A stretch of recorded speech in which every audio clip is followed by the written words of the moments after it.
आज हम लोग एक नया सा अंडर सेक्शन 142 सीखने वाले हैं। लेकिन इसके साथ साथ हम लोग अभी तक का क्लास में जो भी हुआ है ना उसको रिवीजन भी करना है।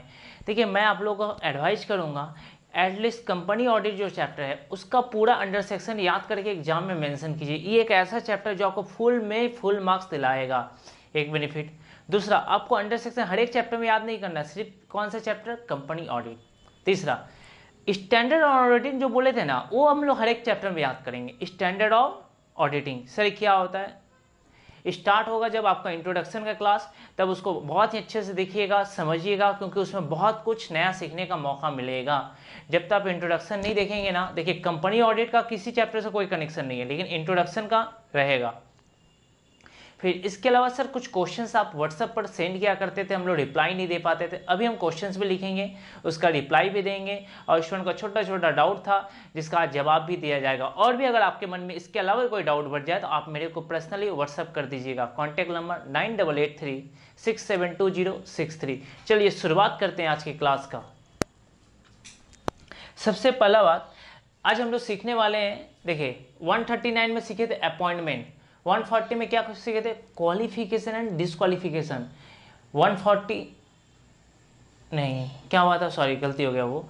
139 में क्या था, अपॉइंटमेंट। 140 में क्या था, रिमूवल। 141 में क्या था, क्वालिफिकेशन एंड डिस्क्वालिफिकेशन। आज सीखेंगे 142। ये क्या सिखाएगा कि ऑडिटर को तो अपॉइंट कर लिया, रेम्यूनरेशन देगा कि नहीं देगा, रेम्यूनरेशन भी तो देना पड़ेगा ना।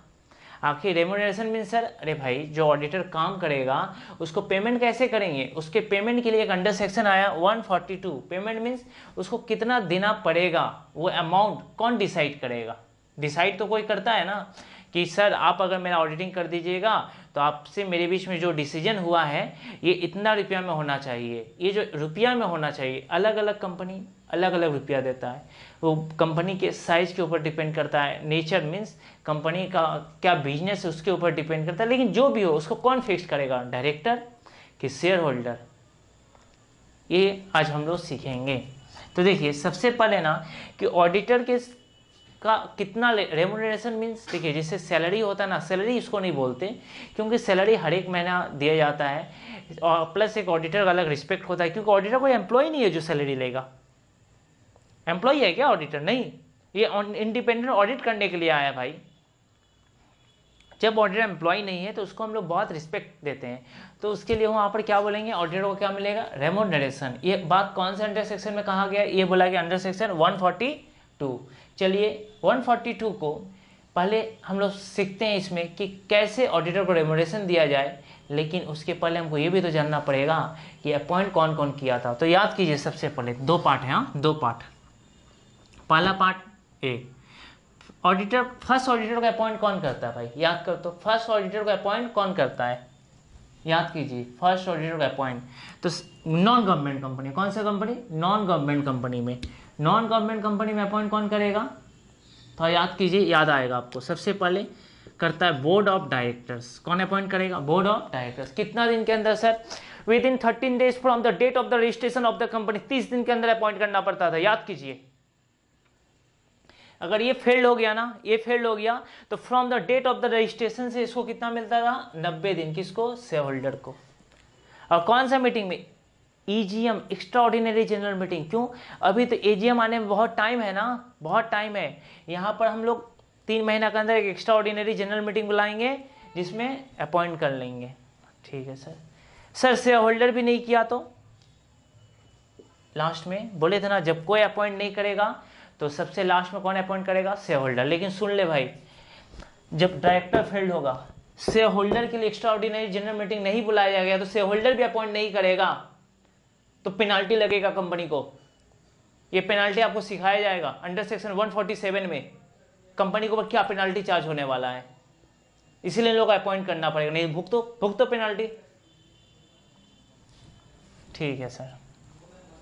तो चलिए यानी फिक्स करते हैं। देखिए यहां पर अपॉइंट करेगा, जब बोर्ड ऑफ डायरेक्टर अपॉइंट करता है ना तो इसका रेम्यूनरेशन कौन फिक्स करेगा, बोर्ड ऑफ डायरेक्टर। अगर ये लोग अपॉइंट किया तो, सर ये नहीं किया, शेयर होल्डर किया तो, तब भाई ये फिक्स्ड होगा जनरल मीटिंग में। कौन सा meeting, general meeting. Sir general meeting क्यों लिखे, रीजन बताएंगे भाई। जनरल मीटिंग आप कभी लॉ में पढ़े होंगे 4 तरह का होता था, लेकिन कोई बात नहीं है, फिलहाल हम लोग इतना ध्यान में रखेंगे कि जनरल मीटिंग मीन्स मान ली इधर पर कौन सा मीटिंग हुआ, एक्स्ट्राऑर्डिनरी जनरल मीटिंग, तो उसी में फिक्स्ड हो जाएगा।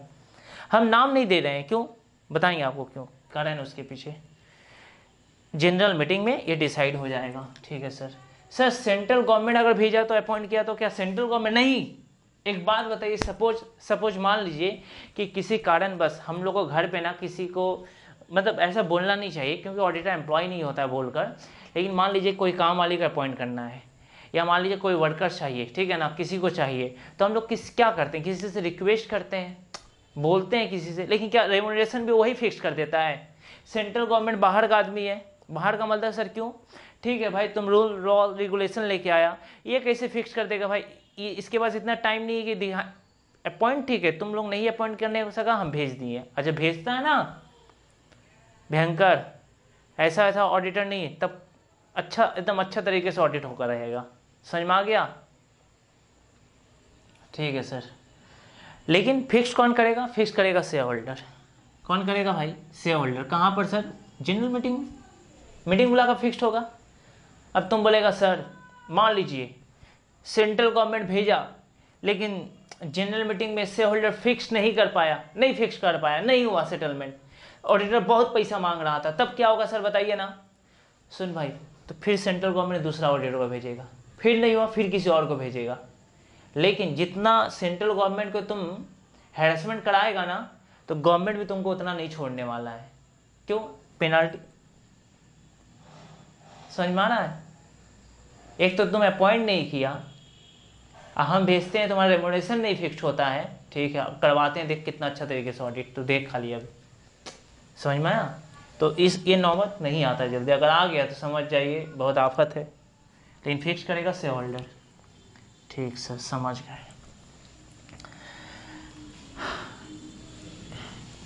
था हम लिख देते हैं अपॉइंटमेंट ऐसी। सर यहाँ पर क्या था, डेट ऑफ रजिस्ट्रेशन से 30 दिन के अंदर ही अपॉइंट कर रहे, कितना 90 दिन के अंदर, नहीं होता है तो तब सेंट्रल गवर्नमेंट करेगा, बता देना। आते हैं सर गवर्नमेंट कंपनी के केस में क्या हुआ। सर अपॉइंट करेगा कैसे पता चला, पड़ेगा ना भाई, हम लोग जब ऑडिटर को अपॉइंट करते हैं ना तो आरओसी को इन्फॉर्म कर देते हैं। छोड़ इधर आपका, वो सेंट्रल गवर्नमेंट का आरओसी एक डिपार्टमेंट है। सर गवर्नमेंट कंपनी में क्या होगा, देख भाई गवर्नमेंट कंपनी में क्या होता था, स्टार्टिंग में अपॉइंट करता था CNAG, याद है CNAG, कितना दिन के अंदर, 60 दिन के अंदर। कब से सर? Date of registration. ये नहीं कर पाता था ना तो करता था बोर्ड ऑफ डायरेक्टर। सर कब, कितना दिन के अंदर, याद करना, नेक्स्ट, इसके बाद लिखा रहता था 30 डेज। ये फेल्ड कर गया तो यहाँ नेक्स्ट नहीं लिखे, इस नेक्स्ट का मीनिंग भी बताए थे। ये 90 दिन यहाँ से काउंट होते हैं, यहाँ से, ये यहाँ से, ये भी यहाँ से। सर ये भी नहीं कर पाया तो नेक्स्ट यहाँ से शुरू होगा, कितना दिन, 60 दिन के अंदर। कौन? Share holder. सर वो भी नहीं अपॉइंट कर पाया, अब कौन करेगा भाई? Central government. कौन करेगा? Central government. समझ में आया? यस और नो? हाँ सर समझ गए। अब बताइए सर रेमुनरेशन कौन फिक्स करेगा? देख भाई ये अपॉइंट कर सकता है, इसका पावर कौन सा है? अपॉइंटमेंट का। कौन सा पावर मिला है? अपॉइंटमेंट का। और याद कीजिए, आपको एक क्वेश्चन याद दिलाते हैं, पूछे थे who conduct the audit of government company.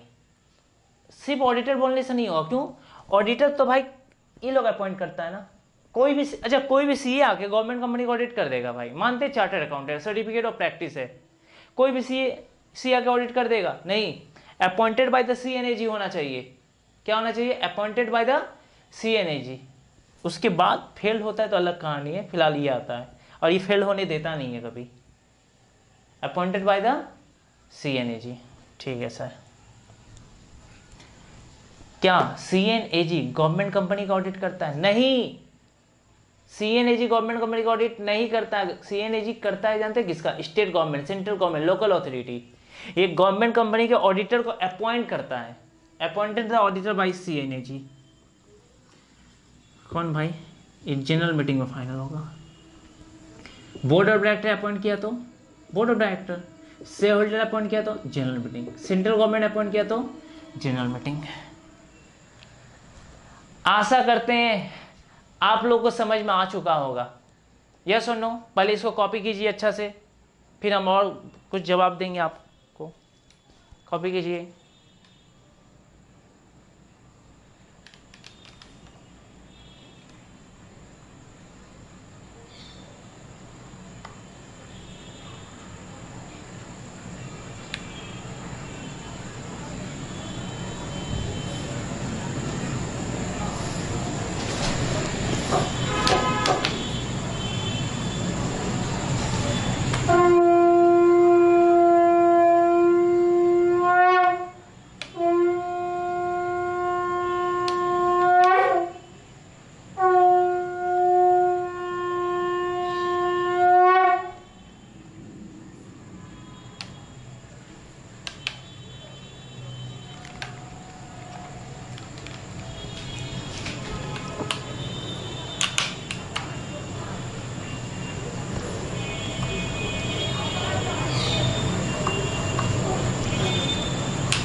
चलिए, आप लोग का कॉपी हो गया। सर इस तरीके से कैसे याद रहेगा? कोई शॉर्टकट सिखाइए ना सर। ठीक है भाई, ध्यान से देखो, एक चीज़ को समझते हैं। यहाँ पर चीज़ को समझ भाई, जो फर्स्ट ऑडिटर वाला केस है ना, फर्स्ट ऑडिटर, देख ध्यान से, नॉन गवर्नमेंट हो चाहे गवर्नमेंट हो, देख हम जो लिख रहे हैं एकदम आसानी से तुमको याद रहेगा। अपॉइंटेड, दो केस कर देते हैं। ध्यान देखना भाई, पूरा देख ले, कॉमन चीज देख, ये कॉमन है, बाकी सब एक तरफ। कैसे दिखा दे, चाहे गवर्नमेंट हो चाहे नॉन गवर्नमेंट हो, अगर बोर्ड ऑफ डायरेक्टर अपॉइंट किया, चाहे गवर्नमेंट हो चाहे नॉन गवर्नमेंट हो, देख तो रेमुनरेशन फिक्स कौन करता था? Board of director. यस और नो? चेक कीजिए, आप चेक करो बाबू। देख गवर्नमेंट हो चाहे नॉन गवर्नमेंट हो, फर्स्ट ऑडिटर को अगर बोर्ड ऑफ डायरेक्टर अपॉइंट किया तो फिक्स फीस का रेमुनरेशन कौन करता था? Board of director. ऊपर चेक कर ले, चाहे कोई भी कंपनी क्यों ना हो। दिखाई दिया? बहुत अच्छा। मतलब एक चीज याद रखना भाई हमेशा, बोर्ड ऑफ डायरेक्टर उसी का रेमुनरेशन फिक्स कर सकता है जब appointment by the first auditor हो। कौन सा ऑडिटर है? First auditor. देख भाई, दो चीज ध्यान रखना, पहला फर्स्ट ऑडिटर होना चाहिए। क्या होना चाहिए? फर्स्ट ऑडिटर, जो यहां पर है। दूसरा, appointment by the board of director होना चाहिए। ये दोनों कंडीशन अगर सेटिस्फाइड हो रहा है तब रेमुनरेशन कौन फिक्स करेगा? Board of director. First auditor भी अपॉइंट कौन करेगा? Board of director. First auditor भी होना चाहिए, पहला कंडीशन। दूसरा, अपॉइंट भी कौन करेगा? Board of director. ये दोनों में से एक भी कंडीशन ब्रीच हुआ, एक भी कंडीशन टूटा, एक भी हम बात करते हैं, तो board of director remuneration fix नहीं कर पाएगा, नहीं करेगा। देख ले, बाकी सब में देख, जनरल मीटिंग है ना तो लिख देते, लेना शेयर होल्डर हो, सेंट्रल गवर्नमेंट हो, चाहे CNAG हो, ले भाई CNAG। और कौन था भाई? बस, और तो कोई नहीं था ना, और तो कोई नहीं था। ले भाई, यहाँ कौन फिक्स करेगा? General meeting.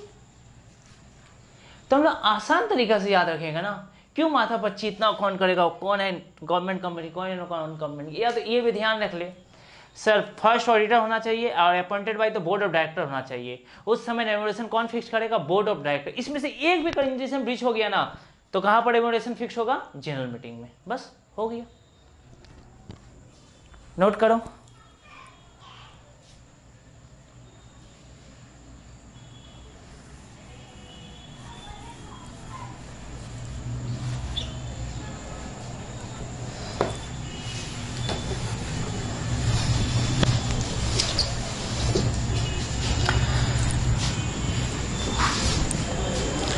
अब बारी है सब्सिक्वेंट ऑडिटर का। कौन सा ऑडिटर?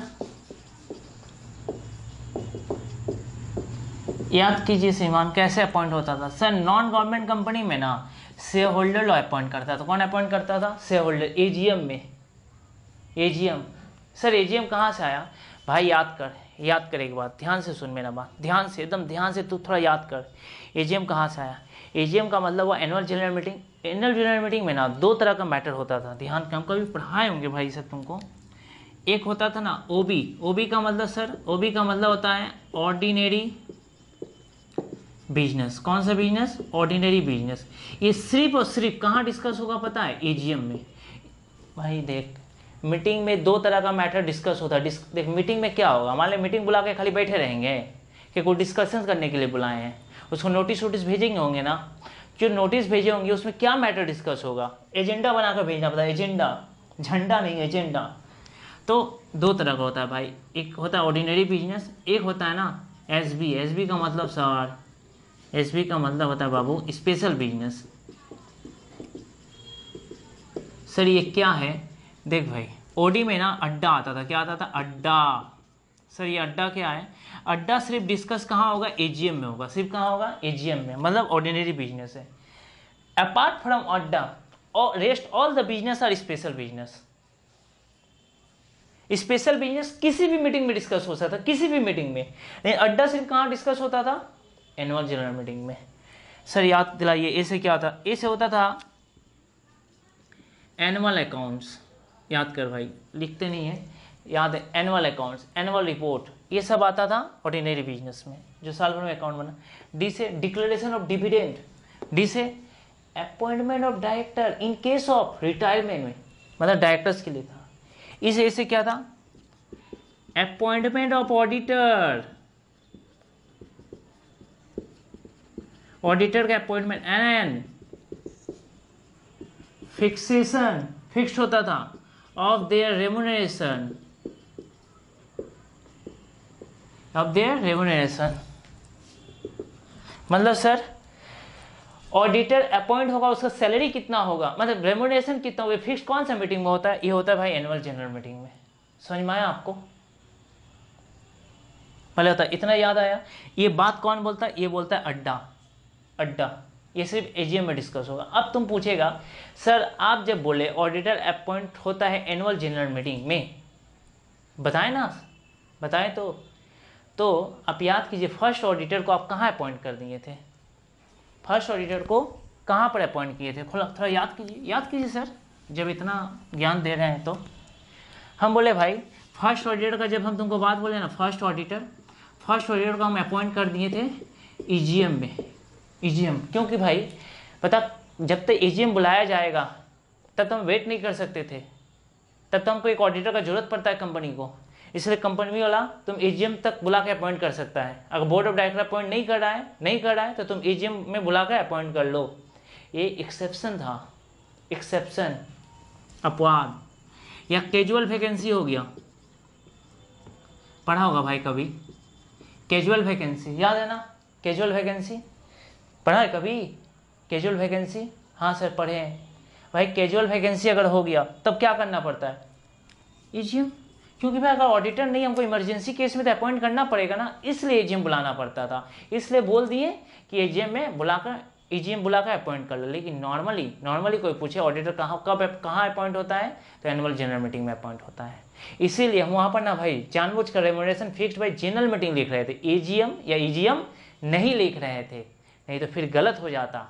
एग्जाम में कितना चीज़ों को ध्यान में रखकर मेंशन करना है, नहीं तो आप बोलेगा सर हम तो पूरा लिख के आए थे सर जी, पता नहीं मार्क्स कहाँ चल जाता है। लिखते इस सीयू है ना, सीयू ना मार्क्स देने नहीं, हाँ ये बात सही है कि सीयू मार्क्स देने नहीं मांगता है, सही बात है भाई। लेकिन तुम बता, तुम जब गलत लिख के आएगा तब तो मार्क्स और भी नहीं मिलेगा। तुम समझने का कोशिश कर, तुमको क्या समझाना चाह रहे हैं। हम तुमको एरर से बार बार बचा रहे हैं। तुम मान लेते हैं तुम सब्जेक्टिव लिखेगा, लेकिन वो लिखा हुआ तो सही होना चाहिए, कि वो भी गलत लिख के आएगा। फिर हम जब हाईलाइट करने सिखाएंगे तो तू हाईलाइट उसी को करेगा जो तू लिख के आया।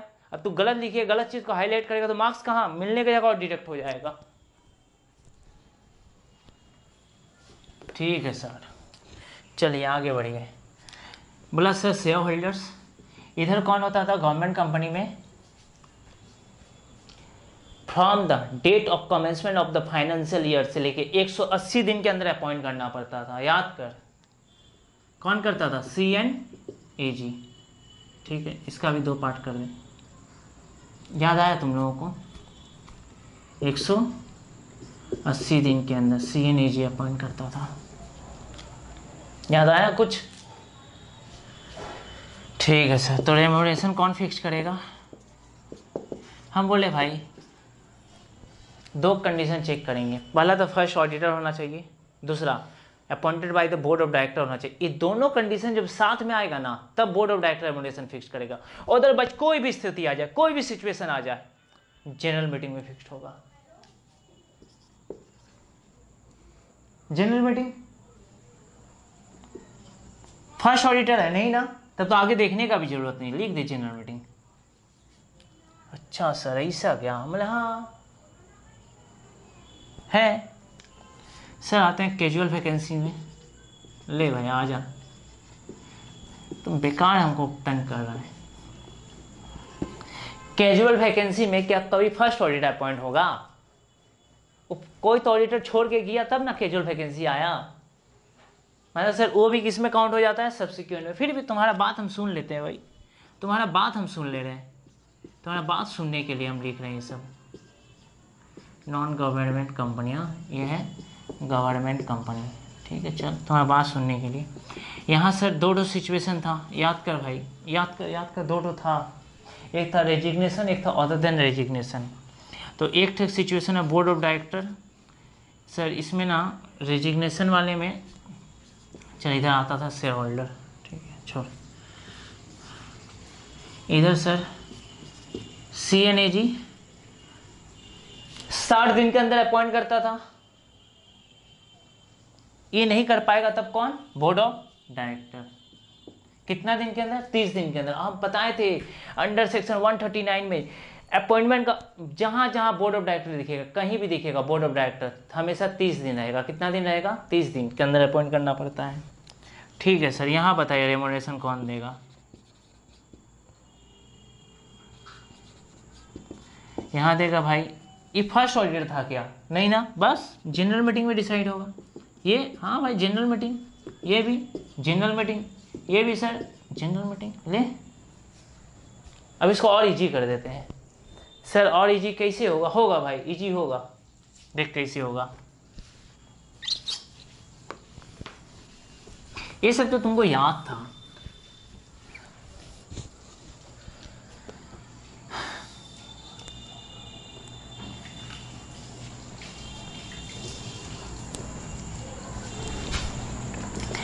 एक है, अच्छा ये था, ये सब का जरूरत नहीं है। एक करते हैं फर्स्ट ऑडिटर, एक करते हैं भाई सब्सिक्वेंट ऑडिटर, झमेला खत्म। या कैजुअल वैकेंसी जो डालना इधर चाह, फर्स्ट ऑडिटर के अलावा जो भी रहेगा सब सब्सिक्वेंट ऑडिटर है। सर अपॉइंटेड बाय कौन है? 2 केस बनेगा भाई, बोर्ड ऑफ डायरेक्टर या तो शेयर होल्डर। हाँ शेयर होल्डर, कोई भी कंपनी कौन अपॉइंट कर सकता है? या तो बोर्ड ऑफ डायरेक्टर, या तो CNAG गवर्नमेंट कंपनी में, या तो सेंट्रल गवर्नमेंट।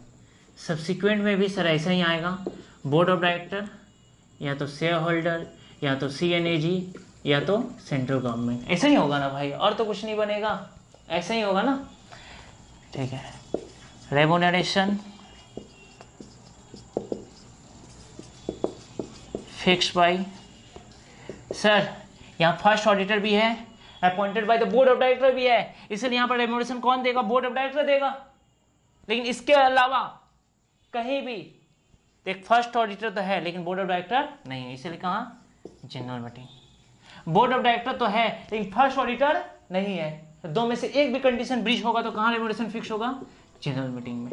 ले हुआ? तो इजी पढ़ के जा, इजी तरीका से लिख, एग्जाम में बताएंगे। ये सब का भी बहुत महत्व है भाई, एग्जाम में इसको प्रेजेंटेशन में दिखाया जाता है, लिखेंगे भी, प्रेजेंट भी करेंगे और अच्छा मार्क्स लेंगे। और मार्क्स लेने का हम लोग बहुत सारा तरीका बताएंगे, लेकिन उसके लिए अलग से एक स्पेशल क्लास चलेगा जो ऑफलाइन होगा, लाइव रहेगा। हाँ कोई नहीं आ पाएगा बच्चा तो उसको वीडियो रिकॉर्ड दिखा देंगे।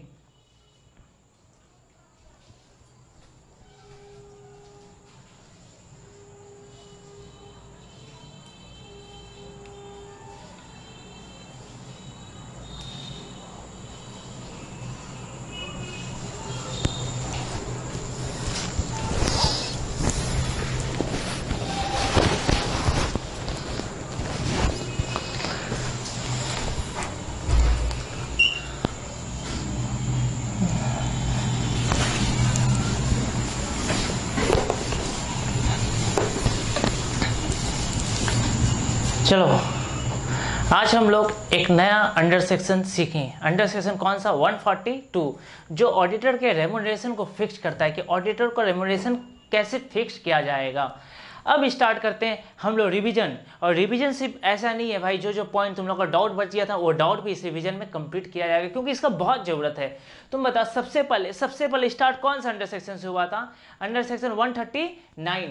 उस 139 को हम लिख रहे हैं, ध्यान देना। वो अंडर सेक्शन 139 लिख रहे हैं। हाँ देख, हम 139 सबसे पहले लिखते हैं सबसेक्शन 1। कौन सा? सबसेक्शन 1। अब तुमको बता रहे हैं ना, कितना स्टूडेंट से जब पूछा गया था ना, फर्स्ट ऑडिटर का अपॉइंटमेंट से रिलेटेड जब क्वेश्चन भेजे थे, जो मेरे को रिप्लाई दिया था, आप लोग अपना व्हाट्सएप खोल के चेक कीजिए एक बार। कुछ स्टूडेंट बोला ना सबसेक्शन 1 में फर्स्ट ऑडिटर अपॉइंट होता है। देखो है कि नहीं है, हम दिखा सकते हैं भाई, मेरे पास प्रूफ है, लेकिन छोड़, मेरा काम है तुम लोग जो गलती कर रहा उस गलती को सुधारो। हम उसी दिन बोल दिए थे जब फर्स्ट क्लास दे रहे थे ना, देख जब लॉ मेकर लिख रहा था ना कंपनी से रिलेटेड अपॉइंटमेंट, तो सबसे पहले वो लिखने में ना वो लिख दिया था सब्सिक्वेंट ऑडिटर। क्या लिखा था? Subsequent auditor. वो पहले लिखा सब्सिक्वेंट ऑडिटर का अपॉइंटमेंट, फिर उसको याद आया भाई पहले तो फर्स्ट ऑडिटर आएगा ना, इसीलिए अंडर सेक्शन इधर उधर हो गया बहुत ज़्यादा। तो ये किसका था? ये फर्स्ट का नहीं था भाई, वो लोग पहले सब्सिक्वेंट लिख दिया गलती से। अच्छा सर, तो फर्स्ट का क्या है भाई, बताते हैं फर्स्ट का क्या है। फर्स्ट ऑडिटर का क्या था अंडर सेक्शन, याद कर। अंडर सेक्शन कितना था? 139 सबसेक्शन 6। अब पहला नाम हम गवर्नमेंट कंपनी के बारे में बताते हैं कि नॉन गवर्नमेंट हमेशा लिखते हैं। इसका मतलब ये किसका है? फर्स्ट ऑडिटर तो है, फर्स्ट ऑडिटर है, लेकिन किसका? नॉन गवर्नमेंट कंपनी का। नॉन गवर्नमेंट कंपनी का पहला जवाब। दूसरा, इसमें ये भी सिखाया गया था ना आप लोगों को, जब फर्स्ट ऑडिटर को अपॉइंट किया जाएगा तो कंपनी विद इन 15 डेज, कितना दिन के अंदर? विद इन 15 डेज के अंदर इन्फॉर्म करेगी आरओसी के, रजिस्ट्रार ऑफ कंपनी। रजिस्ट्रार को इन्फॉर्म करना पड़ता है, और ऑडिटर को भी ये ऑडिटर तुमको अपॉइंट कर लिया गया है, तुम जो बताया था ना, हम तुम लोगों को इन्फॉर्म किए थे, तुमको अपॉइंट कर लिया गया है। सर कौन सा फॉर्म है? ADT 1। समझ में आया आप लोगों को? ADT 1 याद से। बहुत अच्छा सर, आप फिर से हमको बचाएं, ठीक है। लेकिन अगर बात IFSC कंपनी का होगा, IFSC कंपनी आप लोग को बता चुके थे, तो उसमें 15 दिन का टाइम, उसमें 30 दिन का टाइम मिलेगा, उन लोगों को छूट है। इसके बाद पढ़े थे भाई 139 सबसेक्शन 7। ये भी ना फर्स्ट ऑडिटर से रिलेटेड है। किससे? फर्स्ट ऑडिटर से रिलेटेड है। किसका सर? ये होता है, वो तो नॉन गवर्नमेंट था, तो किसका होगा भाई? Government company. सर तो गवर्नमेंट कंपनी को भी ADT 1 जमा करना पड़ेगा? ना, गवर्नमेंट कंपनी में कभी भी नहीं बोले ADT 1 का बात, कभी भी फॉर्म के बारे में बोले नहीं थे। ये फॉर्म सिर्फ नॉन गवर्नमेंट कंपनी के लिए लागू होता है, नॉन गवर्नमेंट कंपनी को जमा करना पड़ता है। गवर्नमेंट कंपनी को सर ऐसा छूट क्यों? क्योंकि वहाँ CNAG अपॉइंट करता है ज़्यादातर, इसीलिए उन लोगों को इतना सारा बेनिफिट मिलता है। और CNAG एक गवर्नमेंट का इंडिपेंडेंट संस्था है, इसलिए उसको बहुत सारा छूट दिया गया है। ठीक है सर, समझ गए। ये है किसका? फर्स्ट ऑडिटर खत्म, सब्सिक्वेंट ऑडिटर। कौन सा ऑडिटर? Subsequent auditor. लेकिन किसका? पहले क्या पढ़ाते हैं? Non government company. ठीक सर, तो सर गवर्नमेंट का कितना था? 139 सबसेक्शन 5 था। किसका? सब्सिक्वेंट ही होगा, लेकिन किसका? गवर्नमेंट कंपनी का।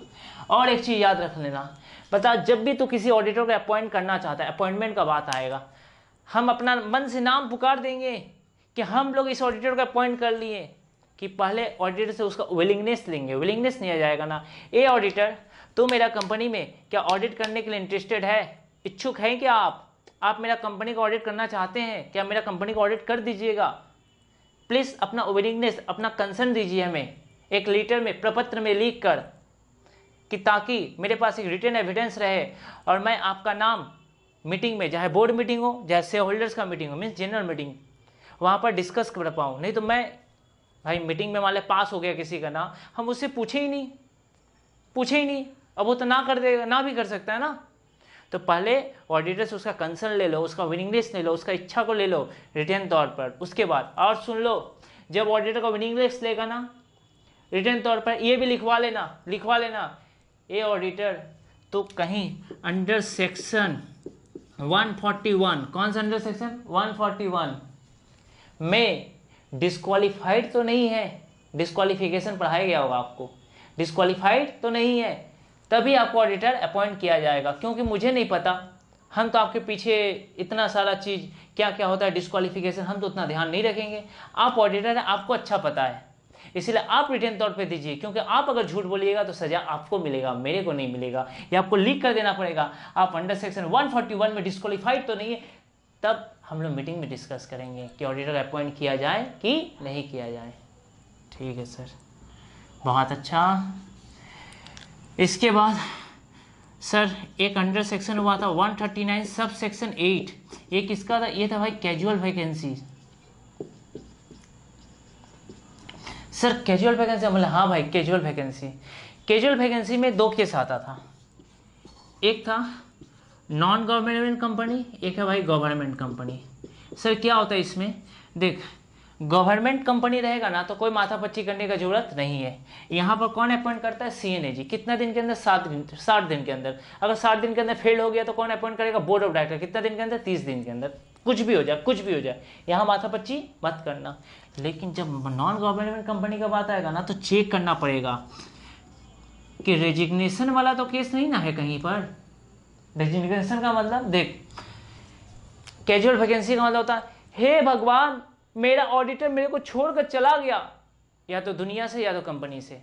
कंपनी से अगर चला गया तो रेजिग्नेशन, दुनिया से चला गया जिसको बोलते हैं death means other than resignation, या लुनेटिक हो गया, पागल हो गया, लुनेटिक हो गया, पागल हो गया, या इंसॉल्वेंट हो गया, कोर्ट उसको दिवालिया घोषित कर दिया, या तो मेरा ऑडिटर डिसक्वालीफाइड हो गया अंडर सेक्शन 141 के अनुसार। उस सिचुएशन में सर नहीं दिख रहा है, ठीक है भाई, दिखेगा, टेंशन मत ले। उस सिचुएशन में अगर ऐसा स्थिति आ जाता है, कभी भी ऐसा स्थिति आ जाता है तो यहाँ पे अपॉइंट करता था कौन? Board of director. यहाँ भी अपॉइंट, रेजिग्नेशन का भी केस रहेगा ना। अगर सपोज मान लो बाबू,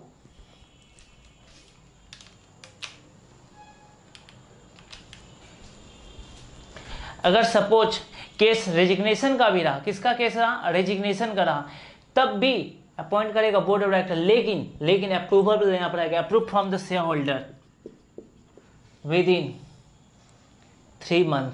कितना महीने के अंदर? 3 मंथ। इन जनरल मीटिंग वाला AGM होता है।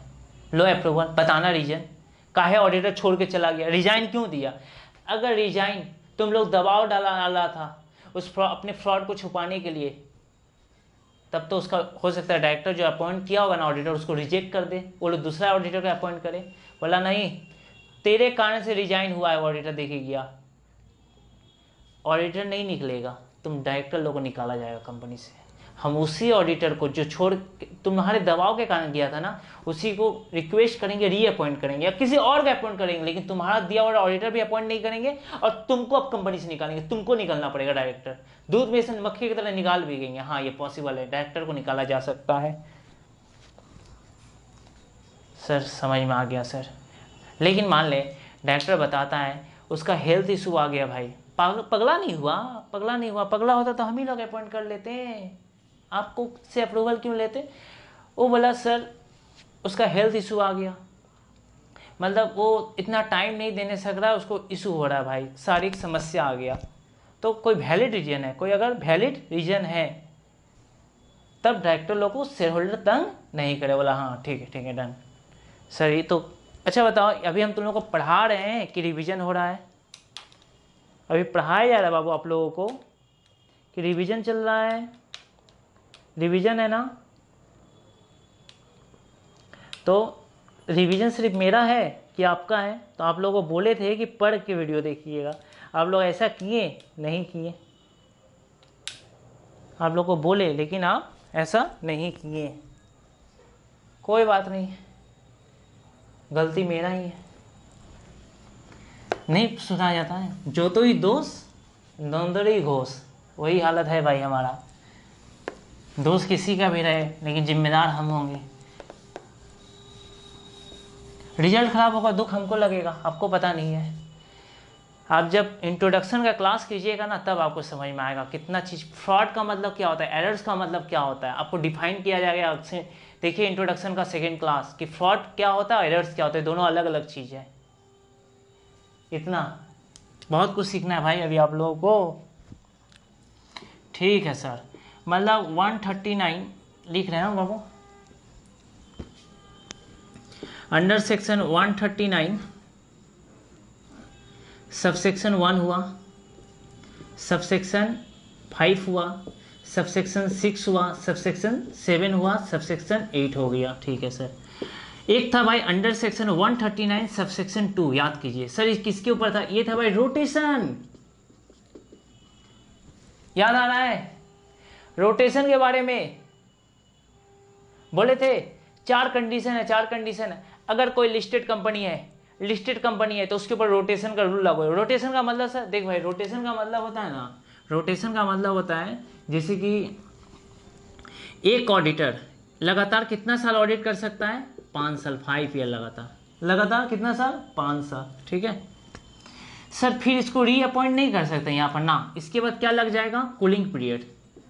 कौन सा पीरियड, कूलिंग पीरियड। 5 साल तक लगातार ऑडिट नहीं कर पाएगा, मैक्सिमम 5 साल कर सकता है। लेकिन अगर वो पार्टनरशिप फर्म है ना, तुम किसी पार्टनरशिप फर्म को अपना ऑडिट करने दिया, ठीक है, तो भाई 5 साल तक ऑडिट कर लेगा, फिर हम लोग उसको रीअपॉइंट करेंगे। कितना साल के लिए, 5 साल के लिए।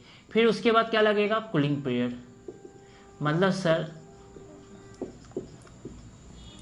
अगर सोल प्रोप्राइटरशिप फर्म है तो 1 टेन्योर कितना होता है, एक टेन्योर का मतलब होता है 5 साल या लेस देन 5 ईयर, मैक्सिमम 5 साल। अगर मान ले भाई कोई सोल प्रोप्राइटरशिप फर्म है, 2 साल ऑडिट करके हम उसको हटा दिए, तो फिर क्या 1-2 साल के बाद रीअपॉइंट कर लेंगे, नहीं, 5 साल तक कूलिंग पीरियड चलेगा। चाहे 2 साल का चाहे 3 साल का, एक बार हटाएगा 5 साल कूलिंग पीरियड चलेगा। समझ में आया। पार्टनरशिप फर्म में कितना टेन्योर मिलेगा, 2 टेन्योर मिलेगा, मतलब 10 साल। उसके बाद कूलिंग पीरियड लागू होगा, मतलब पार्टनरशिप फर्म को ज़्यादा बेनिफिट दिया गया है। ठीक है सर, समझ में आ गया।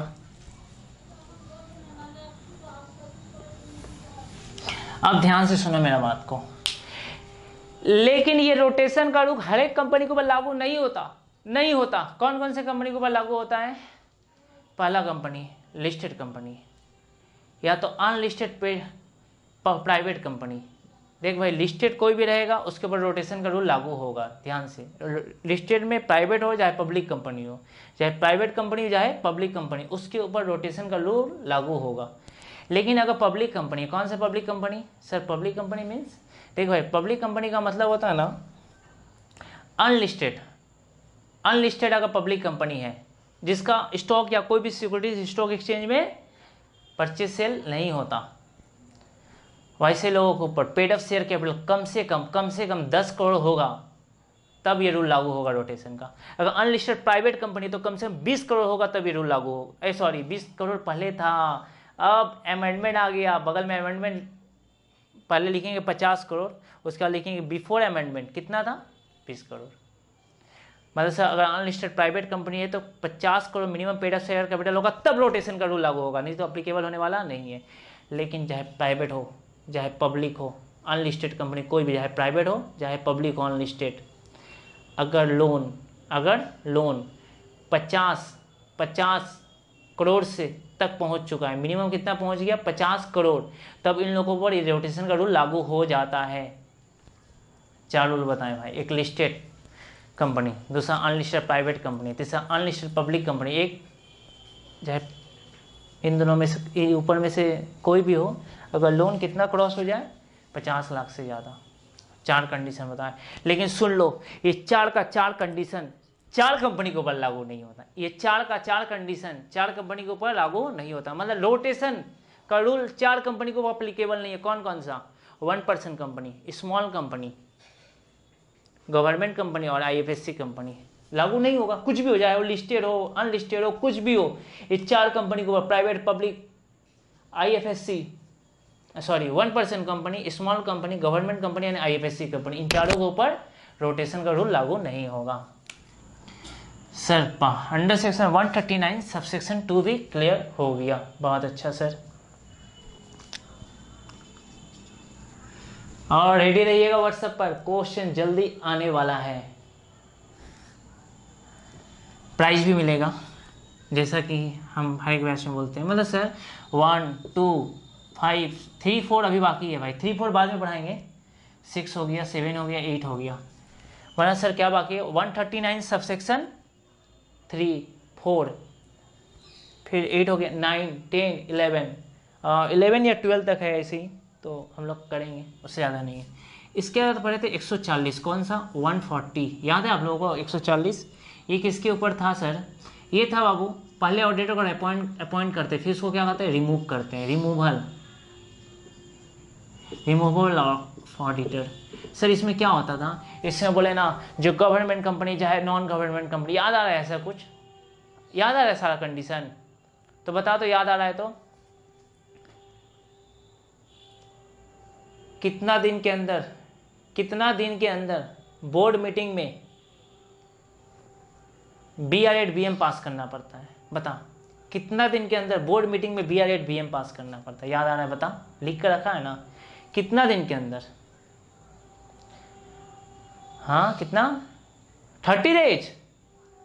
कोई टाइम लिमिट नहीं है।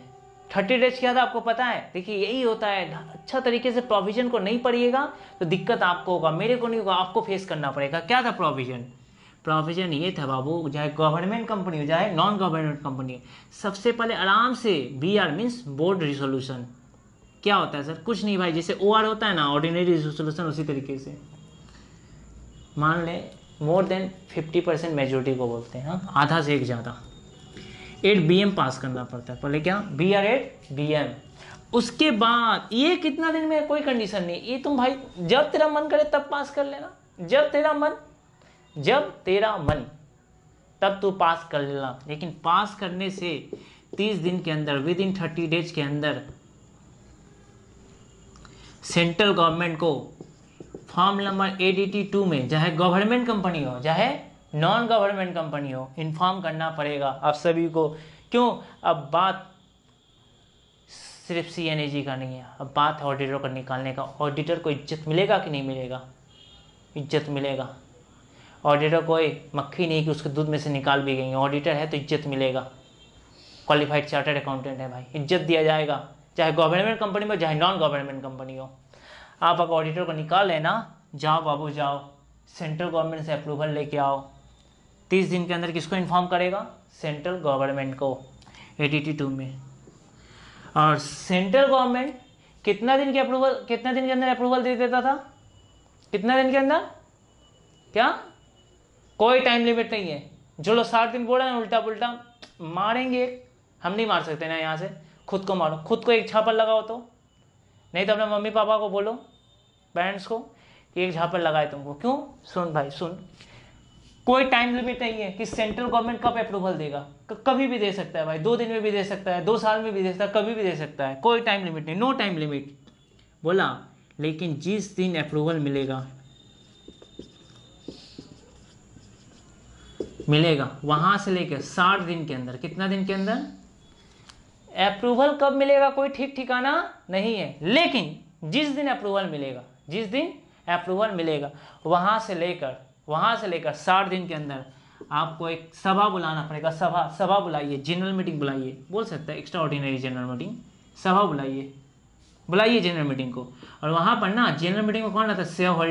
शेयर होल्डर के मीटिंग में आपको SR इन GM पास करना पड़ेगा। क्या पास करना पड़ेगा? SR इन GM। ध्यान से देख, BR8 BM जब बुलाना है बुला लो, हमको कोई मतलब नहीं है। लेकिन जिस दिन पास करेगा BR8 BM, बोर्ड मीटिंग में जब बोर्ड रिजोल्यूशन पास होगा, 30 दिन के अंदर ADT 2 सबमिट हो जाना चाहिए। किसको? सेंट्रल गवर्नमेंट को। और सेंट्रल गवर्नमेंट कब अप्रूवल देगा पता नहीं, जिस दिन अप्रूवल दिया वहां से लेकर 60 दिन के अंदर जनरल मीटिंग बुला लेना पड़ेगा। और बुलाना नहीं पड़ेगा, सिर्फ पास भी कराना पड़ेगा आपको, पास भी हो जाना चाहिए मीटिंग में। क्या हो जाना चाहिए? SR इन GM, मतलब स्पेशल रिजोल्यूशन, पता है ना, 75% मेजोरिटी चाहिए, पास कीजिए तब ऑडिटर हट पाए। एक भी कंडीशन टूटा या फूटा, ऑडिटर को रिमूव नहीं कर पाओगे। याद आया? ये बात सारा का सारा अंडर सेक्शन 140 सबसेक्शन 1 में है। सबसेक्शन 1 लेकिन अगर आईएफएससी कंपनी का बात होता ना, कौन सा कंपनी, आईएफएससी कंपनी, अगर सेंट्रल गवर्नमेंट अप्रूवल नहीं भी दिया ना एडीटी 2 में, अगर बता दिया कि हम अप्रूव नहीं कर रहे हैं, उसको जो रीजन दिया गया सेंट्रल गवर्नमेंट को, उससे सेंट्रल गवर्नमेंट सेटिस्फाइड नहीं है, हो सकता है भाई ये चीज़ पॉसिबल है, हो सकता है। और ये रीजन ना सेंट्रल गवर्नमेंट को भी बताना पड़ता है कंपनी को, ऑडिटर को भी बताना पड़ता है, समझ में आया। एडीटी 2 में ऑडिटर को भी बताना पड़ता है कंपनी को, ठीक है। ऑडिटर का बात सुना जाएगा, शेयर होल्डर सुनेगा, मीटिंग बुलाकर सुनेगा, लेकिन छोड़, सेंट्रल गवर्नमेंट अगर रिजेक्ट कर दिया तब तो इम्पॉसिबल है। लेकिन अगर बात आईएफएससी कंपनी का, आईएफएससी कंपनी का सिर्फ उसके लिए एक्सेप्शन है, सेंट्रल गवर्नमेंट अगर कोई जवाब नहीं दे रहा है, कोई जवाब नहीं दे रहा है, तो डीम टू बी एज्यूम कर लिया जाएगा। सिर्फ कौन से केस में, आईएफएससी कंपनी में 60 दिन के तक अगर सेंट्रल गवर्नमेंट का कोई जवाब नहीं आया तो आईएफएससी कंपनी में डीम टू बी एज्यूम कर लिया जाएगा कि सेंट्रल गवर्नमेंट का अप्रूवल मिल चुका है। अब सेंट्रल गवर्नमेंट कोई जवाब नहीं देता है तो, और आईएफएससी कंपनी को 60 दिन के अंदर नहीं, उन लोगों को 90 दिन का टाइम दिया गया। कितना दिन का, 90 दिन का। 90 दिन के अंदर वह एसआरएनजीएम पास कर सकता है। ये छूट सिर्फ आईएफएससी कंपनी को है। एक भी कंडीशन ब्रीच होगा, फिर से शुरू से फॉलो करो फॉलो, तब समझना।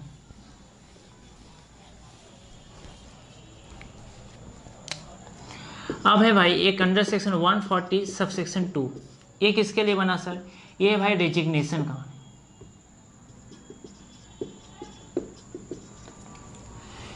देख, एक कैजुअल वैकेंसी अलग था, कैजुअल वैकेंसी में तो अपॉइंट करना था ऑडिटर को, कौन करता था, कंपनी, डायरेक्टर लोग, शेयर होल्डर अप्रूव करता था, वो तो केस अलग है। ये बोलता है ना, देख ऑडिटर अगर मान ली रिजाइन देना चाहता है, डायरेक्टर का दबाव है या कुछ भी हो, ड्यू टू एनी रीजन, अगर ऑडिटर रिजाइन देना चाहता है तो उसके लिए कुछ तो प्रोसेस है ना। ये बात बोला गया अंडर सेक्शन 140 सब सेक्शन 2 में। क्या बोला गया है,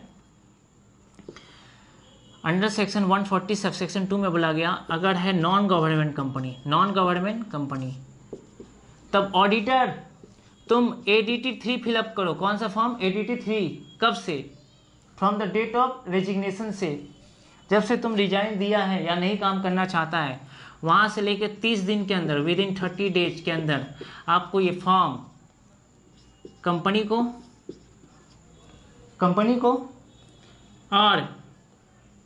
और किसको भाई, आरओसी को जमा कर देना पड़ेगा। समझ में आ गया ऑडिटर, ठीक है। तो रिजाइन देना चाहता है, दे किसी कारण से भी देना चाहता है, जो भी रीजन हो, लेकिन रीजन एडीटी 3 फॉर्म में जमा करना पड़ेगा। किसमें, कंपनियों को एक बात दे दो, और ROC means registrar of company, ये गवर्नमेंट का डिपार्टमेंट है। लेकिन अगर नॉन गवर्नमेंट नहीं है, कौन सा कंपनी, गवर्नमेंट कंपनी, तो इसके साथ साथ आपको सीएनएजी को भी इन्फॉर्म करना पड़ेगा। किसको, सीएनएजी। कौन करेगा, ये ऑडिटर करेगा, क्योंकि ऑडिटर रिजाइन देके जा रहा था। रिमूवल में कौन हटा करना था, कंपनी, इसलिए कंपनी बताता था एडीटी 2 में, ठीक है सर। अगर ये काम नहीं किया ना ऑडिटर, तो रिजाइन दिया, लेकिन एडीटी 3 में तुम 30 दिन के अंदर नहीं बताया ना ही कंपनी को बताया, या तो भूल गया आरओसी को या किसी को, जो भी हो। सुन ले, 142 सबसेक्शन 3 में तुम्हारी पेनाल्टी भी है। क्या है,